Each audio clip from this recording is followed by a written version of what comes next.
September 21st, 1945. Camp Deming, New Mexico.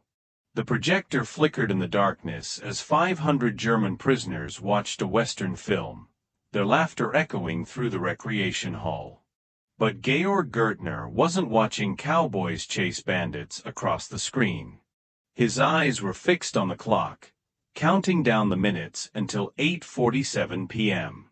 That's the exact moment the westbound freight train would slow to navigate the curve just beyond the camp's perimeter fence. For 3 weeks, he'd studied this train schedule with the precision of a military operation. Tonight, while his fellow prisoners got lost in Hollywood's fantasies, Gaertner would attempt what only 2,221 others among 425,871 Axis POWs in America had dared: escape.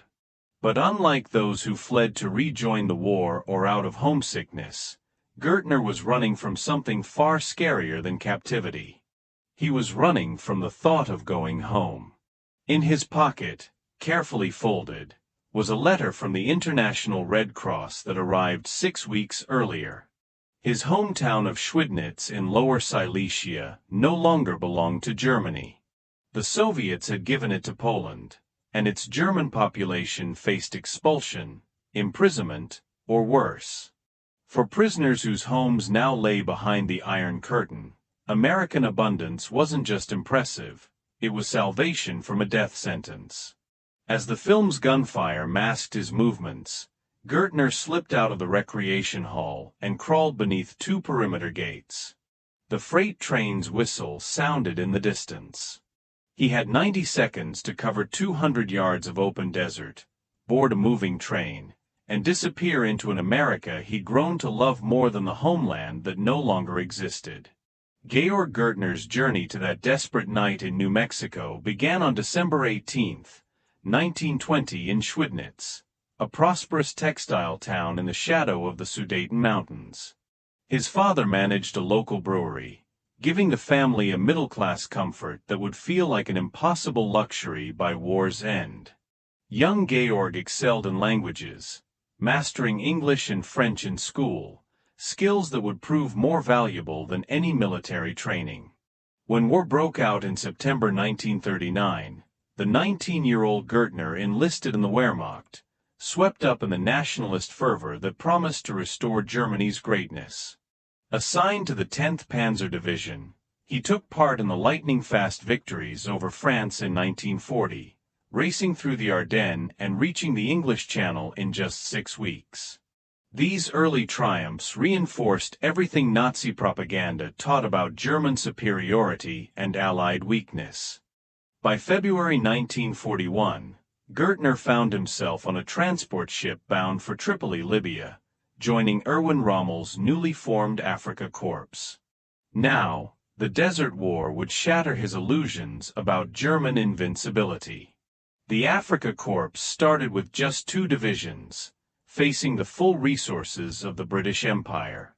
While German soldiers rationed water to 1 liter a day in 120-degree heat, they captured British supply dumps filled with tin peaches, chocolate, cigarettes, and rum, luxuries that laid bare their enemies' material advantages.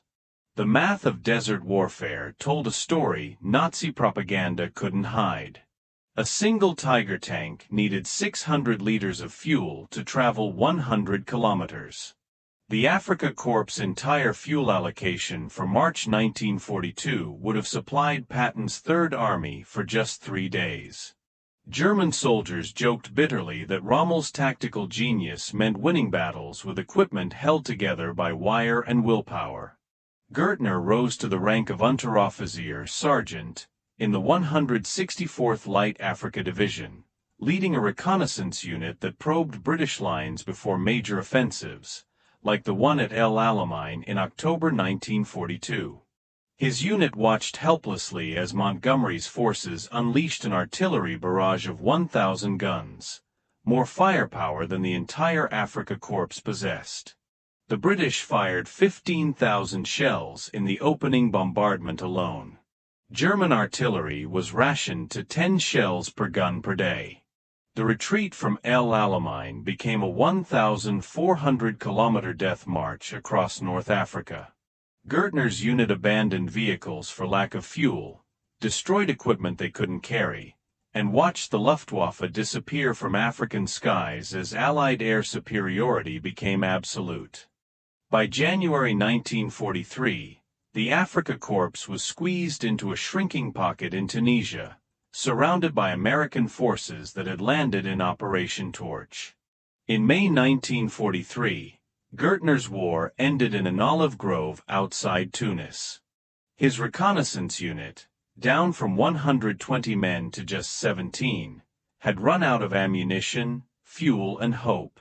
British soldiers from the 8th Army surrounded their position during the general Axis collapse in Tunisia, where 275,000 German and Italian soldiers surrendered in just days.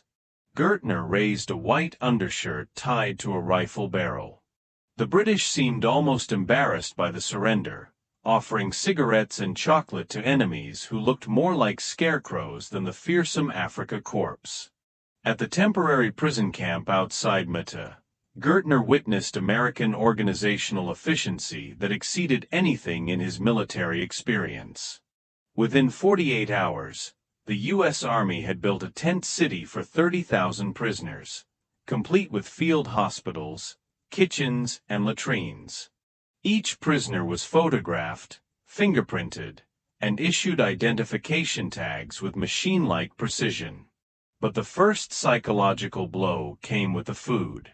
After months of surviving on hard biscuits and sardines, the prisoners received sea rations that American soldiers complained about, but Germans saw as feasts. Canned beef, cracker, chocolate, coffee, and cigarette. Gaertner watched American guards casually discard half-eaten rations that would have sustained his unit for days.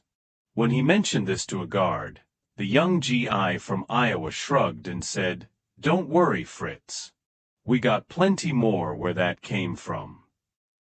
The Liberty ship USS Samuel Huntington that would carry Gaertner across the Atlantic was a floating example of American industrial might.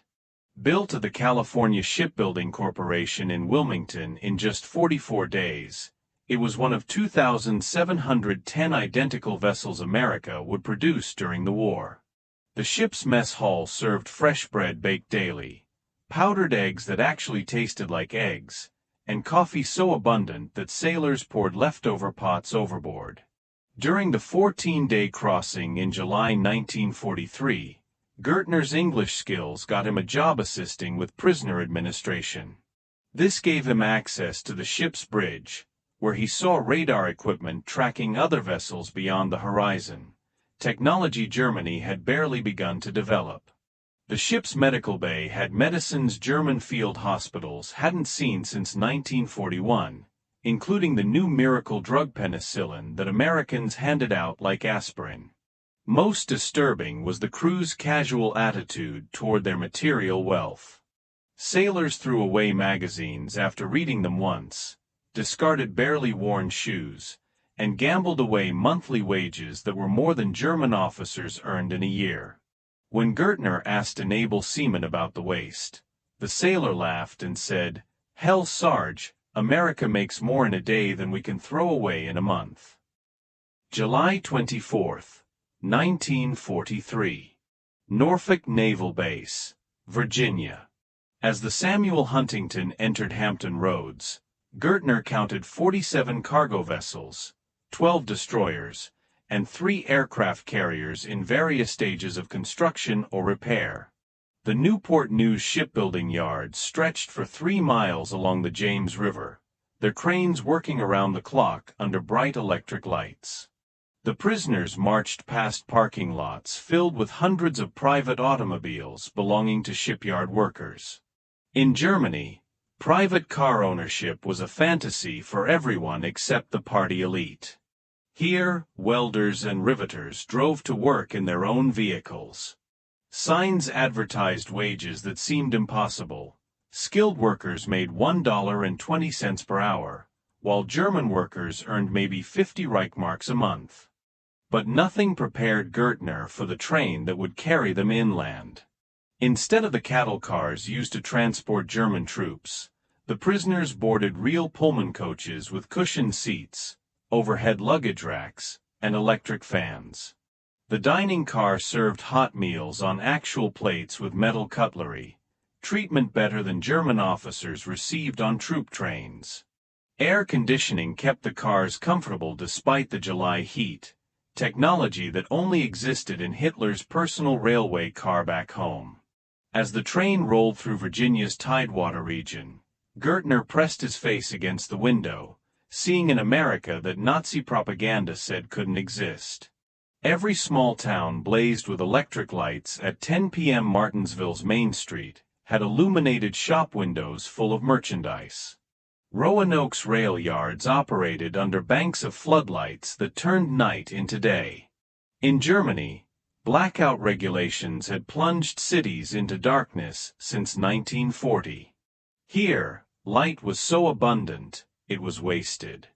The train stopped for water and coal in Charlottesville, where prisoners watched American efficiency in action. Automated coal loaders filled the tender in 20 minutes, a job that took 2 hours of manual labor in Germany. Railroad workers wore leather boots and denim overalls that would have cost a German laborer 3 months' wages. They drank Coca-Cola from glass bottles and casually tossed the empties into recycling bins, treating as trash what would have been treasured in wartime Germany. As the train crossed into Tennessee, the prisoners encountered American industrial power on a scale that defied belief. Outside Kingsport, they passed the Tennessee Eastman Chemical Complex, its cooling towers and distillation columns stretching for 2 miles. Through Kentucky's coal country, the train ran alongside endless freight trains hauling coal from Appalachian mines.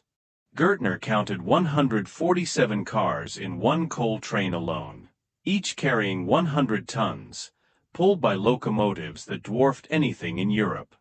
Near Louisville, they caught a glimpse of the Rubbertown complex, where 4 massive synthetic rubber plants had sprung up from empty fields in just 18 months. These plants produced 800,000 tons annually using processes German chemists had invented but never scaled to such size. At its peak, Germany managed barely 120,000 tons. The psychological impact grew with each mile westward. In St.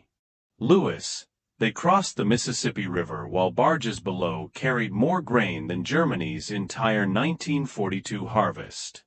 The rail yards extended for 8 miles along the riverfront, with grain elevators that could store enough wheat to feed Munich for 5 years. Through Missouri's farmland, the train passed cornfields that stretched beyond the horizon. Every farmhouse had electricity, running water, and at least one vehicle. Farmers operated combines that cost more than his father earned in a lifetime. Yet these were ordinary people, not aristocrats or party members. After 4 days of witnessing American abundance, the train arrived at Camp Hearne, Texas on July 28, 1943. Built in just 4 months on 840 acres outside the small town of Hearne, the camp would house up to 4,800 German prisoners in conditions that were better than what most had known as civilians. The barracks, wooden structures with electricity, flush toilets and hot showers, seemed palatial compared to Wehrmacht field accommodations. The camp's abundance felt almost deliberately cruel to men who knew their families faced starvation. Each prisoner received 3,000 to 3,600 calories a day, meat, vegetables, bread, butter, milk, and coffee in quantities that German civilians surviving on 1,000 to 1,250 calories wouldn't see until 1948. Kitchen crews threw away more food daily than entire German villages consumed. Gaertner was assigned to the camp's administrative section, where his English skills proved invaluable. This position gave him insights into American logistics that staggered him. Camp Hearne received weekly shipments of 40,000 pounds of beef, 20,000 loaves of bread, 15,000 gallons of milk, and literally tons of fresh vegetables. The prisoners built elaborate facilities using surplus materials Americans considered scrap. They constructed a 30,000-seat amphitheater for theatrical performances, sports complexes with soccer fields and swimming pools, and decorative fountains using concrete and lumber that would have been precious in Germany. By September 1943, labor shortages forced America to employ POWs in agriculture and industry. Gaertner's work crew was assigned to local cotton farms, traveling daily through the Texas countryside without blindfolds or restricted routes. The first cotton farm belonged to Jim Morrison, who owned 2,000 acres outside Hearne. Morrison met the prisoners wearing denim overalls and driving a Ford truck that cost more than a German worker's lifetime earnings. His farm had 2 tractors, a combine harvester, and mechanical cotton pickers, machinery that replaced dozens of laborers. When Gaertner expressed amazement, Morrison laughed and said, "Hell, Sergeant, I'm just a small farmer. You should see the big operations in California." Black and Mexican field hands at the bottom of America's social hierarchy ate lunches that would have been feasts in Germany, thick sandwiches with meat and cheese, fresh fruit, and thermoses of iced tea. They wore sturdy boots and cotton clothing, owned radios and bicycles, and some even had automobiles. When Gaertner mentioned that such prosperity seemed impossible during wartime, a black foreman named Samuel Washington replied, "This ain't prosperity, Sergeant. This is just regular times. You should have seen the 20s. At a cotton gin outside Calvert, Gaertner saw mechanical processing that defied German ideas of agricultural production. A single gin could process more cotton in one day than his entire home province could handle in a month. The gin ran on electricity from the Rural Electrification Administration, a program that had brought power to 90% of Texas farms. Nothing shattered Nazi racial ideology more completely than Christmas 1943. American churches, civic organizations, and individual families sent 500,000 Christmas packages to German POWs, enemies who had been trying to kill American soldiers just months earlier. Each package contained cigarettes, candy, soap, razors, playing cards, and hand-knitted socks. At Camp Hearne, local Methodist and Baptist churches organized a joint Christmas service in German. The choir, made up of Texas housewives whose sons and husbands were fighting overseas, sang Still Nacht, Silent Night, and O Tannenbaum, O Christmas Tree, while German prisoners wept openly. Sunday school children had made hand-drawn Christmas cards with messages like Jesus loves you and Merry Christmas, Fritz. The Christmas feast was beyond comprehension for men who knew Germany faced starvation. Turkey, ham, stuffing, mashed potatoes, gravy, green beans, cranberry sauce, pumpkin pie, ice cream, quantities that would have fed a German battalion for a week. The mess halls were decorated with electric lights, tinsel, and real Christmas trees. Gaertner helped distribute mail that day, including Red Cross packages from Germany that revealed the homeland's desperation. German families sent letters written on scraps of paper, envelopes made from newspaper, and stamps showing Hitler's increasingly haggard face. The contrast with American Christmas cards, thick paper, colorful printing, cheerful imagery, was silent proof of how the two nations' fortunes had diverged. By spring 1944, over 15,000 German POWs at camps across Texas were enrolled in educational programs. The U.S. Army, working with American universities, offered correspondence courses, lectures, and vocational training. The University of Texas sent professors to Camp Hearne to teach American history, economics, and government. These scholars, including Jewish refugees who had fled Nazi persecution, taught without hatred or propaganda. Professor Ernst Goldmann, who had escaped from Heidelberg in 1938, taught constitutional law to Wehrmacht officers who had sworn oaths to Hitler. His lack of bitterness astounded students who expected revenge. The camp library had 20,000 books in German and English, plus subscriptions to dozens of American newspapers and magazines. Prisoners could read the New York Times, Time, Life, and the Saturday Evening Post, comparing multiple viewpoints on current events, something impossible in Nazi Germany where all media followed the party line. Vocational training prepared prisoners for post-war careers using equipment that German trade schools couldn't get.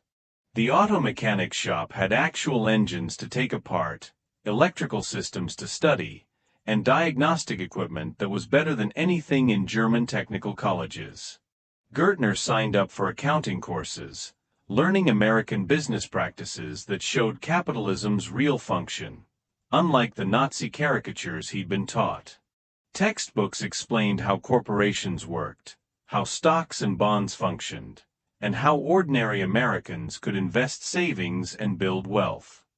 Summer 1944 brought expanded POW labor programs as American production reached unprecedented heights.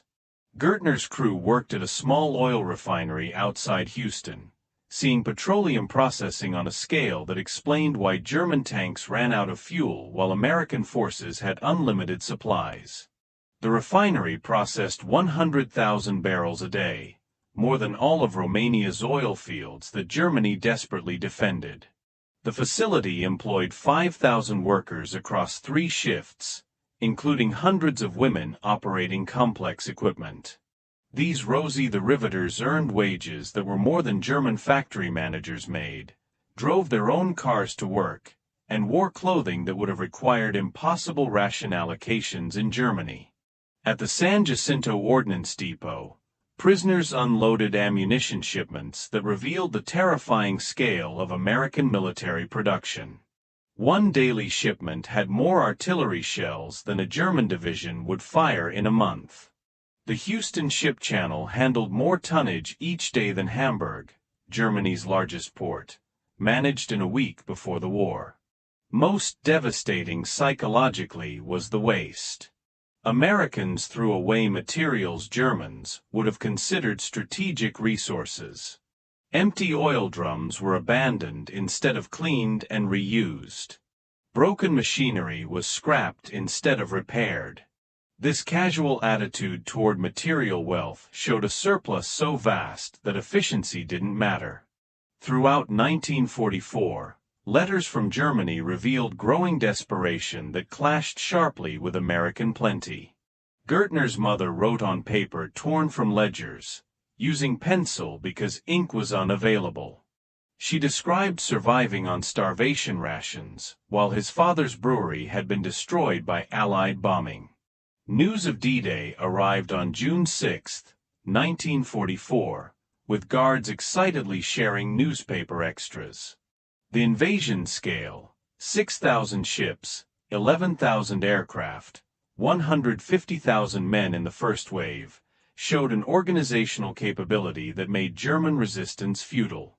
By autumn 1944, even fanatical Nazis among the prisoners grew quiet as letters described cities without water or electricity, and old men and boys being drafted into the Volkssturm for a final suicidal defense.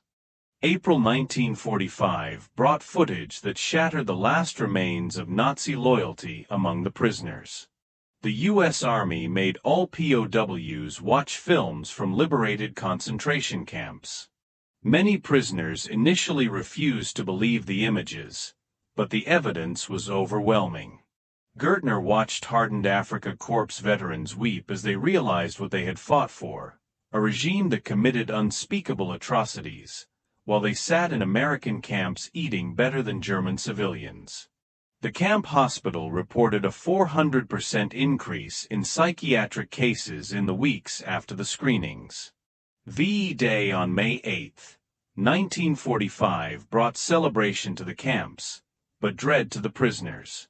Germany had surrendered unconditionally, and maps showed Gaertner's Silesian hometown was now behind Soviet lines.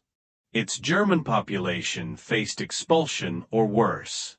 Summer 1945 brought systematic preparations for repatriation that filled prisoners with fear instead of hope. The U.S. government announced that all POWs would be returned to their exact places of origin, regardless of current political control. For the 35,000 prisoners from territories now occupied by the Soviet Union or transferred to Poland, this meant almost certain death or deportation to Siberia. News filtered into camps about Operation Keelhaul, the forced repatriation of Soviet citizens who had fought with Germany. American and British troops had used violence to force screaming Russians onto ships bound for the Soviet Union, where they faced execution or the Gulag. Letters from recently repatriated prisoners confirmed the worst fears. Those returned to the Soviet zone were immediately screened by the NKVD. Former POWs were considered contaminated by Western exposure, suspected of being American spies. Many disappeared into labor camps in the Urals or Siberia. For Georg Gaertner, the decision to escape became clear in August 1945 when he received final confirmation that Schwidnitz had been transferred to Polish administration. The entire German population faced immediate expulsion. His job in camp administration gave him access to repatriation schedules. He learned his group was scheduled to be shipped to Fort Eustis, Virginia in October, then by Liberty ship to Bremen, and finally by train to Silesia, into the hands of Soviet or Polish authorities. Gaertner planned his escape with methodical precision. He observed guard rotations, memorized train schedules, and saved portions of his POW wages, 80 cents a day that could be exchanged for cash. He practiced his English accent, perfecting an identity as Peter Peterson, a Norwegian immigrant who had lost his papers. On September 21, 1945, everything fell into place. The Western film San Antonio drew a huge crowd, leaving minimal guards on duty. A new moon meant maximum darkness.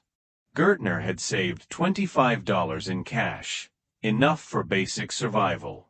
At 8:30 p.m., as gunfire erupted on screen, Gaertner slipped out of the recreation hall's rear exit.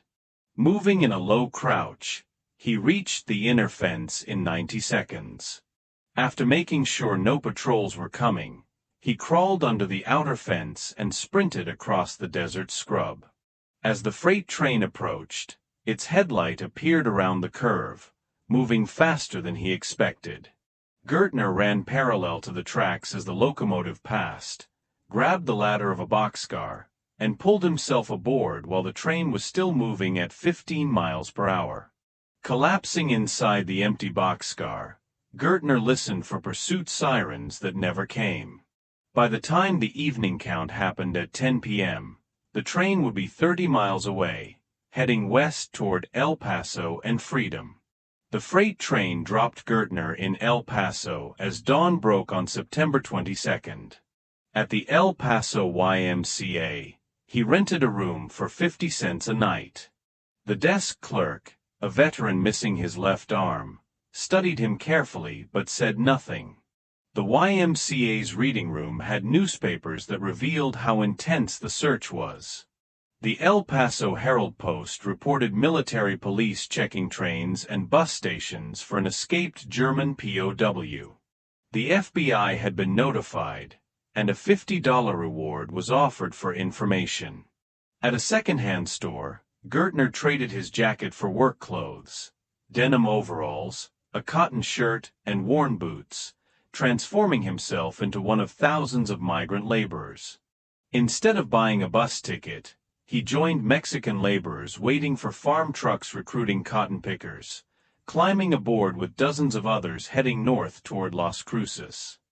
The cotton fields outside Las Cruces provided perfect cover. Farm owners only asked, "Can you work?" Payment was cash daily, no documentation needed. Gaertner picked cotton from sunrise to sunset, earning $3 a day, more than German laborers made in a week. The migrant camp revealed American abundance even at the edge of poverty. Workers lived in tents, but ate better than Germany's middle class. A traveling store sold canned goods, cigarettes, and cold Coca-Cola. Even transient laborers had radios and guitars. Among the Mexican workers, Gaertner polished his cover story. Peter Peterson had immigrated from Norway before the war, lost his papers in a California boarding house fire, and drifted into agricultural work. Fellow workers, many undocumented themselves, accepted the story without question. After 3 months in Las Cruces, Gaertner had saved $200, enough to risk moving to California. He bought a bus ticket to Fresno, traveling at night to avoid checkpoints. January 1946 found Gaertner in California's Central Valley, working at the Giacomatsu Ranch outside Hanford.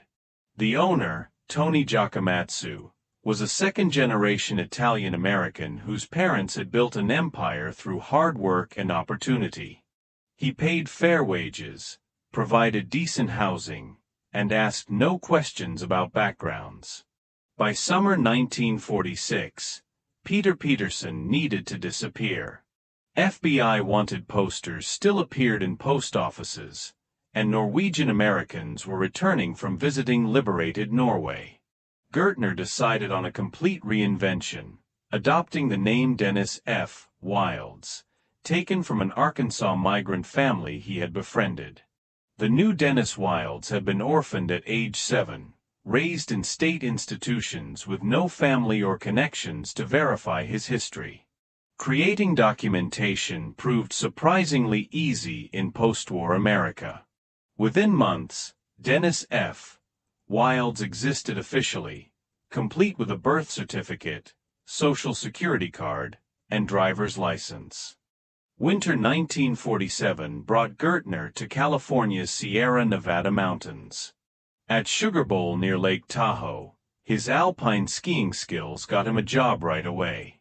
Teaching wealthy Americans to ski provided income and cover beyond his dreams. He earned $300 a month plus tips that often doubled his salary. The contrast with Germany's destruction haunted him. While he taught starlets on perfectly groomed slopes, letters through the Red Cross revealed his family's suffering. His parents had survived expulsion from Silesia, but lived in a refugee camp outside Frankfurt. Yet Gaertner couldn't risk helping them, convinced they were better off believing he was dead. At Sugar Bowl, he met Mary Patterson, a ski enthusiast from a wealthy San Francisco family. Their romance grew as they skied down pristine slopes while Europe struggled through the harsh winter of 1947. January 13, 1952 transformed Dennis Wilds from an anonymous ski instructor to a momentary celebrity. The Southern Pacific's luxury train city of San Francisco became trapped in a blizzard at Yuba Pass, stranding 226 passengers. Gaertner, working as a ski instructor in nearby Northern California, joined the rescue effort that lasted 3 days. His Afrika Korps survival training proved invaluable as he helped guide civilians to safety when the train was finally reached on January 16. Life magazine photographed the rescue teams, including a shot of Dennis Wilds among the rescuers. The images appeared nationwide, with the escaped POW unrecognized as part of the American rescue effort. The irony wasn't lost on Gaertner. His photograph was in publications that also had FBI wanted posters seeking him. Yet no one made the connection. The clean-shaven ski instructor barely resembled the gaunt POW photographed in 1943. Moving to warmer climates in 1954, Gaertner settled in La Jolla, California, where his athletic skills translated to tennis instruction at exclusive clubs. He earned $500 a month teaching actors and executives. Frustrated by the limitations of wooden rackets, Gaertner designed an aluminum frame that was lighter and stronger than wood. He called it the Dennis racket, but he couldn't patent it without risking background investigations. When René Lacoste and others later commercialized similar aluminum racket designs, Gaertner watched others profit from innovations he had pioneered but couldn't claim. At the La Jolla Beach and Tennis Club, he met Jean Clark, a widow with 2 young children. Their relationship grew slowly, built on genuine affection rather than passion. On June 15, 1964, Dennis F. Wilds married Jean Clark in Las Vegas. Gaertner had now lived in America longer than in Germany, building a fictional history that felt more real than his actual past. Jean accepted Dennis's explanation that his parents had died young and that his institutional upbringing left him without family connections. Her children called him Dad, never suspecting their stepfather had commanded soldiers in Hitler's army. The family moved to Hawaii in 1966, where Gaertner worked as a construction estimator for military projects. Hawaii's multicultural environment provided perfect camouflage among populations where everyone had come from somewhere else. By 1984, the weight of deception had become unbearable. When Jean suggested a European vacation, Gaertner knew the charade had to end. He couldn't get a passport without triggering investigations. On a humid August evening, Gaertner finally told Jean the truth. He wasn't Dennis Wilds, he was Georg Gaertner. Not an orphan, but a son who had abandoned his family. Not a ski instructor, but an escaped prisoner. Jean's reaction went through disbelief, anger, and devastation. 20 years of marriage had been built on a fundamental lie. They separated in 1985, though they remained legally married since a divorce would require documentation Dennis Wilds couldn't provide. Arnold Kramer's 1979 book, Nazi Prisoners of War in America, mentioned the 7 POWs who remained unaccounted for, including Georg Gaertner. Through intermediaries, Gaertner contacted Kramer, offering to tell his story in exchange for negotiated surrender terms. On September 11, 1985, exactly 40 years after his escape, Georg Gaertner surrendered on NBC's Today Show. Bryant Gumbel interviewed him as millions watched the last escaped POW end 4 decades on the run. The government's response was bureaucratic confusion. The FBI said it had no interest in prosecuting a 65-year-old man for a 40-year-old escape. The Immigration and Naturalization Service couldn't determine his status. He wasn't an illegal immigrant since America had brought him here. He wasn't deportable since the Germany he knew no longer existed. The legal proceedings dragged on through years of hearings. In 1990, special legislation granted Gaertner permanent resident status.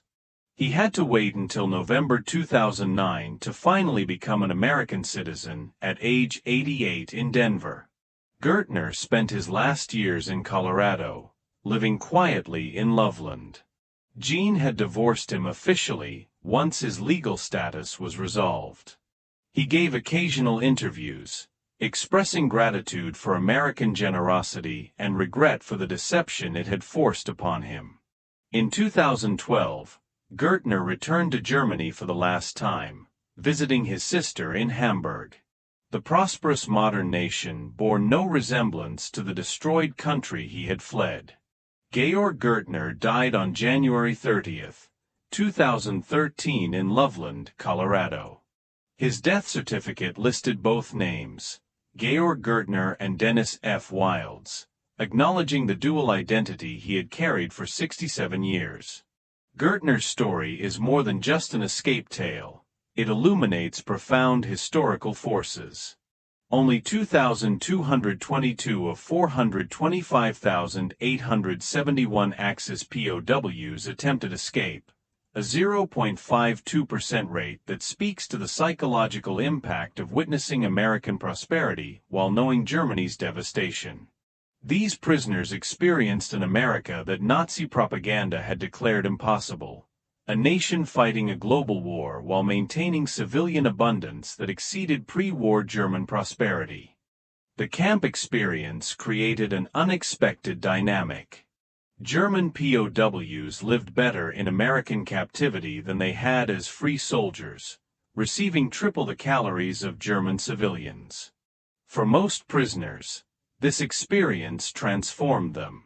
They returned to Germany as unwitting ambassadors for democracy, helping build the Federal Republic along American lines. But for Gaertner and linguist Kurt Rosel, who escaped from Camp Butner and lived as Frank Ellis for 14 years, the contrast was too extreme to bridge. The remarkable statistics of German POW management show a successful captivity program that inadvertently became a showcase for democratic values. Of 371,683 German POWs held in America, 95% rated their treatment as good or excellent after the war. Only 7 prisoners remained permanently unaccounted for, with Gaertner being the last after Rosel's 1959 surrender. 0 American civilians were killed by escaped POWs, and approximately 5,000 former prisoners immigrated to America legally after 1950. The contrast with Soviet camps is stark. Of the 3 million German POWs held by the USSR, approximately 1 million died in captivity, with survivors not released until 1955. American camps became classrooms in capitalism, where prisoners learned reconstruction was possible because they witnessed abundance created through hard work, not conquest. Georg Gaertner died having lived 2 complete lives. One as a German soldier serving a criminal regime, another as an American citizen embodying immigrant success. His escape was motivated by a simple human desire for a better life after witnessing American abundance that made returning to Soviet-occupied ruins seem like volunteering for hell. America's treatment of German POWs represented soft power at its most effective. By treating enemies with dignity and demonstrating democratic values through action, America turned adversaries into allies. Yet Gaertner's story also reveals the cost of transformation. His parents died believing he was dead. His sister mourned unnecessarily. His wife discovered decades of deception. The last German soldier in America died as he had lived for 4 decades, as an American. His transformation from Afrika Korps sergeant to Colorado retiree encompassed the entire arc of post-war reconciliation. His gravestone doesn't mention his extraordinary history, but his story endures as proof of prosperity's power to turn enemies into friends. The German POW who was so impressed by America's abundance that he escaped to avoid going home found what he sought, not just material comfort, but the freedom to become someone entirely new. Georg Gaertner died as Dennis F. Wilds, having chosen America so completely that America finally chose him. His escape was complete. He had run not just from Camp Deming, but from history itself, finding refuge in a nation wealthy enough to forget his past and generous enough to grant him a future.